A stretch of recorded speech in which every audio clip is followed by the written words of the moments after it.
nasunog ang gusali ng DPWH sa Quezon City pero tiniyak ng ahensya na walang nadamay na dokumento ng flood control projects. Yan ang ulat ni Noel Talakay.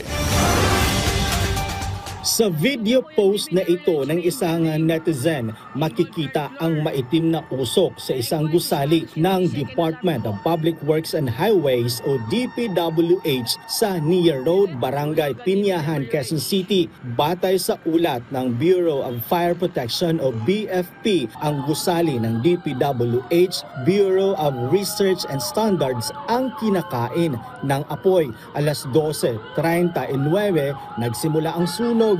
Umabot ito sa ikatlong alarma. 1:49 naman, idiniklarang fire out na ang nasabing sunog. Samantala, tiniyak naman ng pamunuan ng DPWH na walang anumang dokumento kaugnay ng umano'y irregularidad sa flood control projects ang nadamay sa nasabing sunog. Batay sa inilabas na pahayag ng ahensya, nagsimula ang sunog sa isang computer unit sa loob ng Materials Testing Division.